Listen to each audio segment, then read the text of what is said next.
What's going on, guys? Welcome to Everything Always. My name's Michael Roman, aka Allfires. Now, as is par for the course with Disney's marketing team, they don't always put out the promos and at the right time. No doubt the one that got released this morning is supposed to come out later this week, but definitely not just a one-off on Instagram in low quality and with no sound. Nonetheless, we get a glimpse into the finale, but I think this scene is a major misdirect, and I have a couple of reasons why. Obviously, Hulk hasn't come back to be World War Hulk. He's clearly still in Professor or Smart Hulk form, and I don't think Abomination is the villain either. I'm going to break down what's going on in these scenes, but why this is a huge misdirect. There's some clear reasons for that, and what I ultimately think is about to happen, a major finale theory for She-Hulk. But first, if you could grab the subscribe button. We do daily Marvel content at the channel, and that's all we do. Everything from official Easter egg breakdowns, trailers, and reviews to the occasional industry insider report and everything in between. So if that sort of thing's for you, hit the subscribe button, leave a comment down below. That will automatically enter you to win our ongoing PS5 giveaway. If you want, stick around to the end of the video.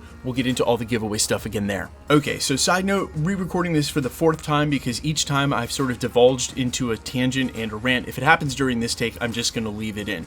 First and foremost, and undoubtedly over the last couple of weeks, Marvel Studios has chosen to reveal quite a bit about the She-Hulk episodes before they go live, especially last week. And while we all probably would have rathered to see Matt Murdock's and Daredevil's introduction during the show, Marvel Studios, from a marketing point of view, wants to ramp up ratings and viewings. It's understandable, but from that same marketing point of view, why would you want to spoil Hulk being in the finale back from Sakaar still as Smart Hulk and do it in a less than HD clip this morning, 12 hours before you put the real clip up? All I'm saying is just upload the HD clips so we can break them down, and let's go back to the days where the trailers were completely misleading and we held some stuff. I really don't want to know what's going on in the finale. Okay, and rant, we have this first look at their rematch, but I really don't think everything is as it appears. First and foremost, I don't think that they've redeemed Tim Roth's Abomination, brought him back into the fold, and Emil Blonsky written him the way that they did during the earlier parts of the episodes to turn out this all being fake. Yes, he may be sort of leading a cult and turning into Abomination at will, but what I think this is probably a case of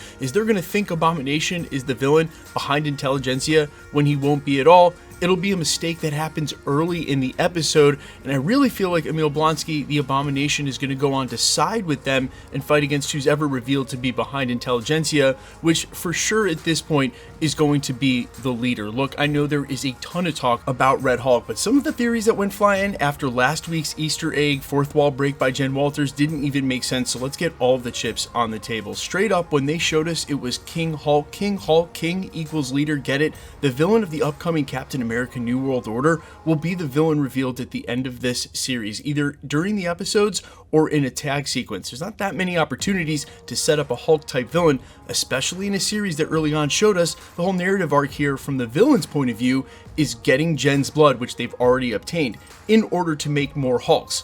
But does more Hulks equal a Red Hulk? Not so fast. Remember, I'm calling it now. Emil Blonsky, the Abomination, he's teaming up with Hulk and She-Hulk against the Intelligentsia, and eventually a Thunderbolts team that would have Emil Blonsky's Abomination would also feature a Red Hulk. Now, there's been a ton of iterations of the Thunderbolts. There's actually a Red Hulk iteration, there's a Winter Soldier iteration, and Baron Zemo put together the initial team. All 3 of those members may end up on this one, but during the Red Hulk's run, the team eventually realized they couldn't even trust the Red Hulk and ended up sort of doing what Matt Murdock said in the last episode, a mission for him and then a mission for them. Regardless, Red Hulk and the Thunderbolts probably would never be siding on the side of the Intelligentsia. If anything, they would be running counter missions against the Intelligentsia in the New World Order. That's just not historically been the purpose of the team. So I would not look for the Red Hulk to be siding with the Intelligentsia, but I would think in the meantime, before the New World Order reveals itself, it may be revealed that the leader is how Thunderbolt Ross ends up getting his hands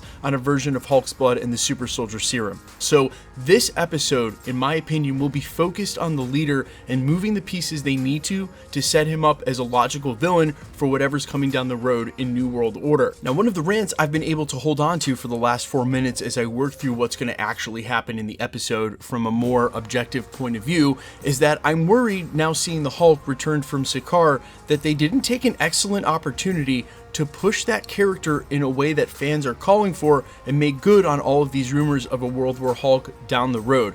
Because it seems like what might happen here is what I've disliked so much in some of the other Disney Plus shows. Other than Loki Season 1, that has had lasting effects and consequences in the MCU. Even WandaVision attempted to tie everything up with a nice tight bow so that the TV shows didn't have to be beholden to something else. Moon Knight, these TV shows, all insular in a way that didn't press the stakes at all. Then you take a fan favorite character that no one is really too happy with the iteration that we've got right now in the MCU, and he's been Professor Hulk now for like 4 years since Avengers Infinity War. Yeah, I know there was a pandemic, it doesn't matter. He's been Smart Hulk for so long, since Endgame, that at this point, you know what the fans want. You sent him back to Sakaar. Something awesome could have happened here, and now instead he's just back. Still is Smart Hulk. Listen, I don't think that precludes us from eventually going into that World War Hulk storyline. And with New World Order focusing on the leader and them making more Hulks, we know they got Jen's blood. There is an opportunity for Red Hulk and other Hulks in the MCU. So it's not a done deal we're not going to get World War Hulk, and it's also not a done deal we might not see another character like Red Hulk in the finale, but all of the actors and the directors have been pretty adamant that Daredevil was their big reveal in this, the penultimate episode, and that the finale would focus on wrapping up the storyline, and what I'm afraid is going to be just no consequences going forward, no real lasting effect in the MCU. But regardless, I think it's also important to note that Titania's character was a major part of the promo for this show, and I don't think she's featured in the way I expected, so I also expect her to come back at the end. And of course, I would be remiss if I didn't at least point out that originally in the comics during the 1984 Secret Wars run is where Titania was gifted her powers via Dr. Doom. Now, do I think they're going to do that tie-in in the show? Well, Wakanda Forever is right around the corner, and the longtime rumored villain for that movie is Dr. Doom himself. We also know, as has been confirmed here as of late,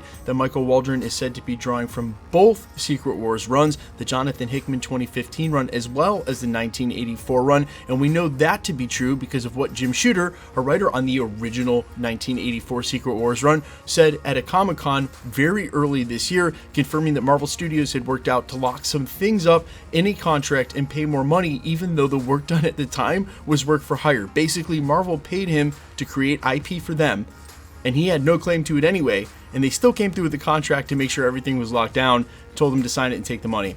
He said this at a Comic-Con. What that basically means is they don't want anyone to come back from that 1984 story and say, hey, you're copying my work, we want to sue for it, which means all of those elements are on the table. Titania getting her powers from Dr. Doom. Well, you guys get it.